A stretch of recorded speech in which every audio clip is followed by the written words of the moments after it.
Hasan picker और जेंग यिल्माज़ को UK में प्रवेश पर प्रतिबंध लगा दिया गया है।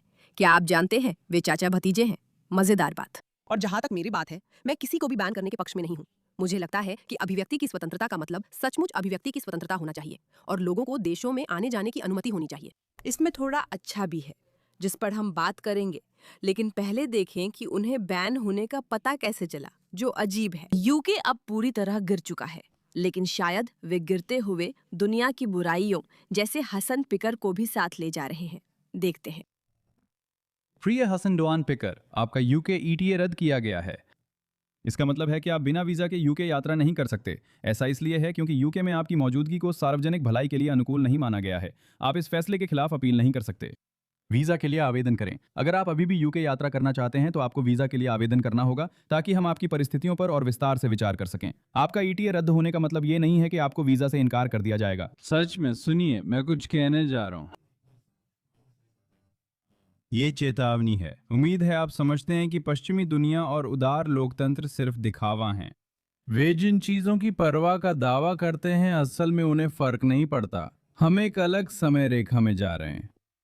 इसी वजह से मैं बार बार दोहराता हूं कि फांसीवाद यहाँ है, सही है। जैसे प्रशासन अमेरिका में राजनीतिक असंतुष्टों के खिलाफ समन जारी करने की कोशिश कर रहा है, या यूके जो इजराइल समर्थक पैरवी संगठनों के हितों का पूरी तरह बंदी बना हुआ है। ठीक है, मैं अक्सर हसन पिकर की बातों पर विश्वास नहीं करती या उनसे सहमत नहीं होती, और जाहिर है वो किसी तरह से इजराइल को इसमें घसीट ही लेते हैं, जो वाकई बहुत ही बेवकूफ़ी है। लेकिन मुझे अभी ये कहना ही होगा कि जो हम यूके में देख रहे हैं वो सचमुच फांसीवाद है।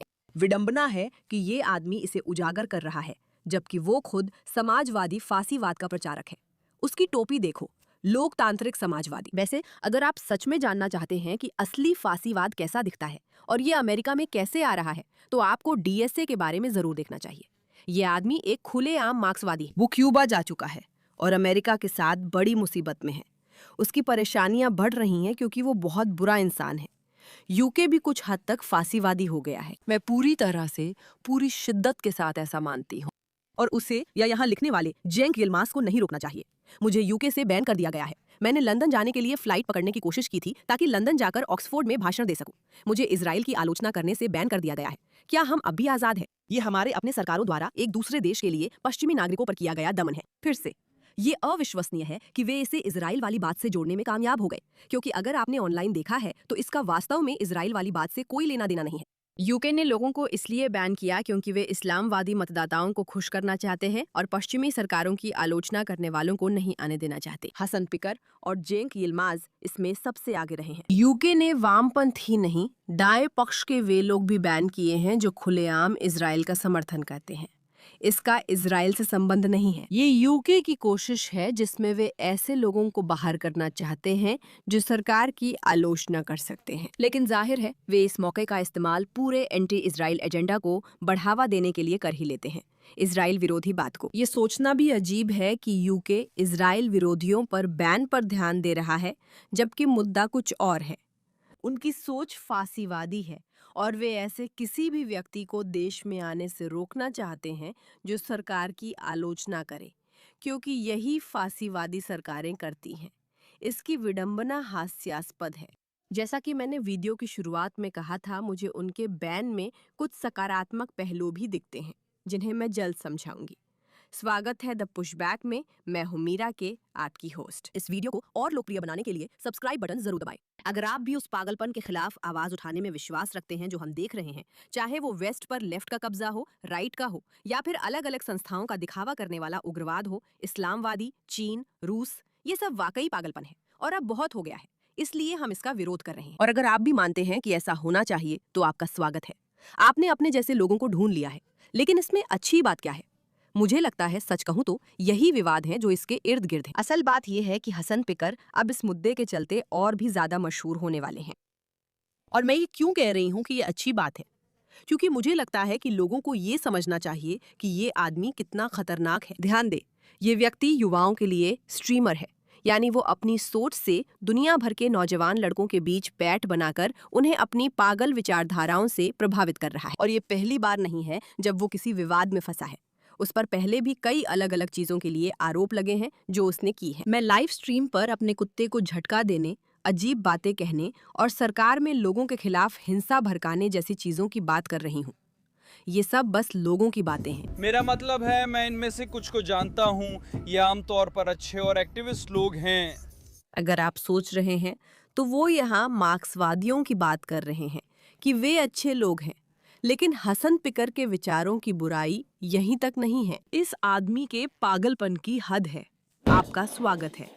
मेरे साथ रहो बेबी, कोई नहीं आ रहा है। वे तुम्हारे साथ कुछ भी करने नहीं आ रहे हैं। सुनो, अब मैं एक गंभीर सवाल पूछता हूँ। आप प्रदर्शन करते हैं। हाँ। अधिकतर लोग ऐसा नहीं करते। आप अपनी मांगे सुनवाने की कोशिश करते हैं। नहीं नहीं, मेरी कोई मांगे नहीं है। वे विषय पर आइए।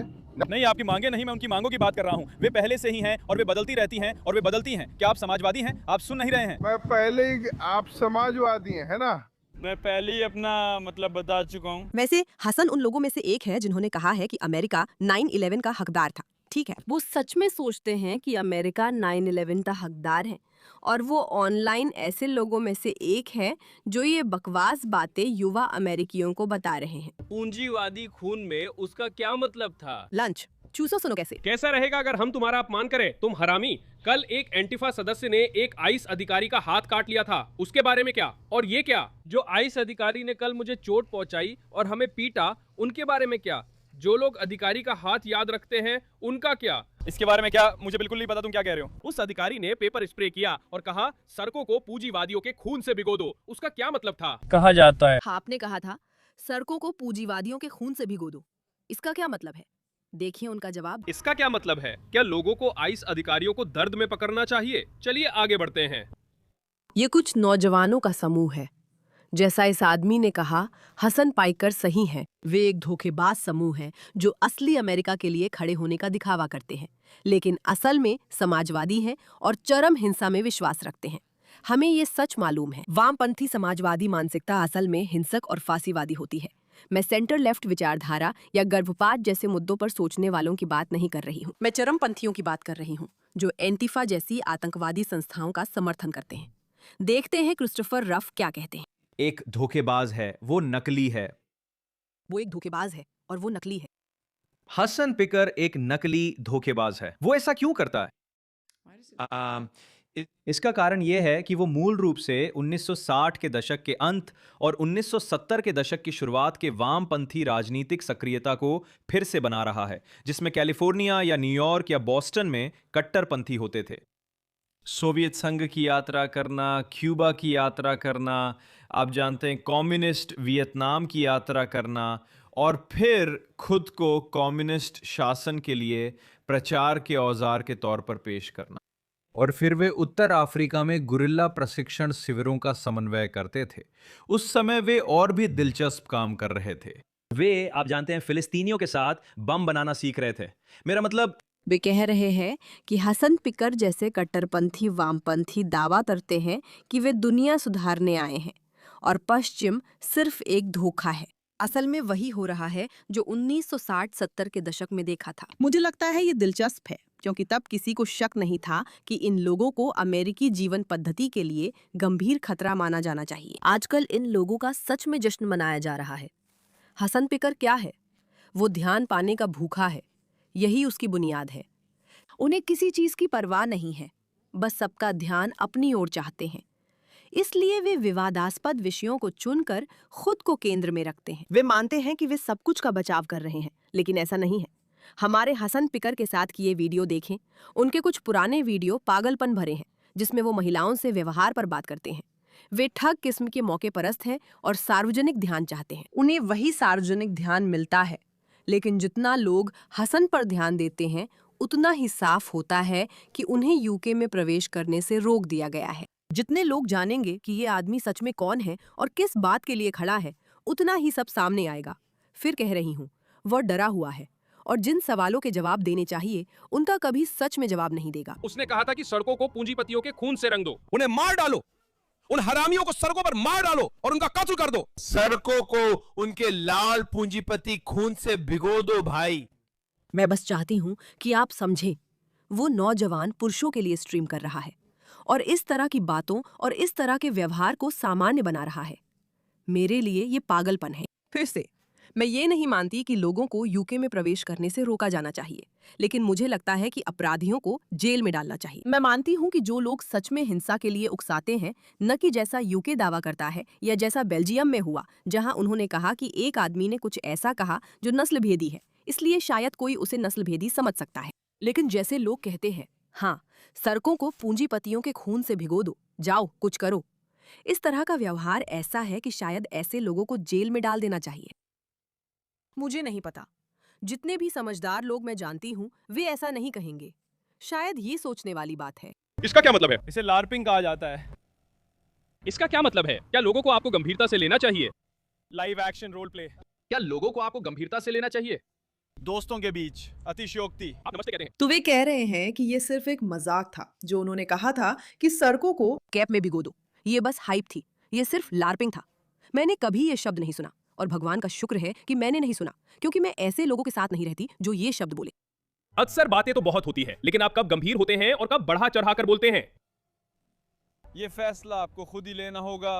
अगर आपको तीखी प्रतिक्रिया मिले तो आप कह देते हैं कि आप व्यंग कर रहे थे या बात बढ़ा रहे थे। मुझे लगता है कि मैं जो भी कह रहा हूँ लगभग हर बात पर काफी तीखी प्रतिक्रिया मिलती है।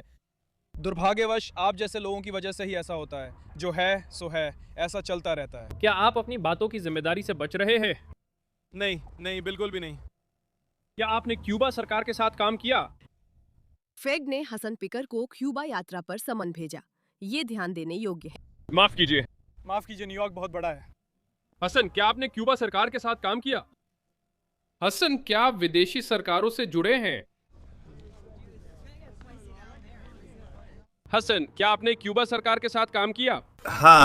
हम सचमुच इससे बच रहे हैं क्योंकि वह आखिरकार पूरी तरह से डरपोक है। जैसा मैंने कहा, चेंकिया योगर्ट भी बैन हो गया है, जबकि इसका इससे संबंध नहीं है। अभी सबसे अद्भुत बात हुई। मैं लंदन जाने के लिए एयरपोर्ट गया। मैं South by Southwest London में पैनल चर्चाओं में बोलने जा रहा हूं और ऑक्सफोर्ड में 2 भाषण दूंगा। अब पता चला कि मैं नहीं जा रहा हूं क्योंकि यूनाइटेड काउंटर पर बताया गया कि मुझे यूनाइटेड किंगडम में प्रवेश करने से प्रतिबंधित किया गया है। ठीक है, तो वे उन्हें बैन कर रहे हैं। फिर से, क्या मुझे लगता है कि यूके को किसी को भी बैन करना चाहिए? नहीं, मुझे नहीं लगता। मुझे लगता है कि मैंने इस पर अपनी राय काफी स्पष्ट कर दी है। ज़ेंक यिल्माज़ और हसन पिकर रिश्तेदार हैं। ये मुझे अजीब लगता है कि उनके जीन इतने मिलते हैं। हसन पिकर की पहचान है कि वो लंबे, करिश्माई और आकर्षक है, जबकि ज़ेंक यिल्माज़ पिघलते इंसान जैसे दिखते हैं। मुझे नहीं पता इन्हें और कैसे बयान करूं। खैर, इन दोनों को उनके विश्वासों के लिए बेनकाब करना जरूरी है और उम्मीद करते हैं कि ये विवाद, जिसके बारे में वो कह रहे हैं कि ये सब इजराइल के बारे में है, लोग असल में इसे जैसा है वैसा देख पाएंगे। वहाँ एक वामपंथी सोच है जो समाज को बर्बाद कर रही है। मैं फिर कहती हूँ, इन्हें बैन ना करे, बस बेनकाब करे। यही मेरी राय है। इस मुद्दे पर ध्यान देने के लिए धन्यवाद।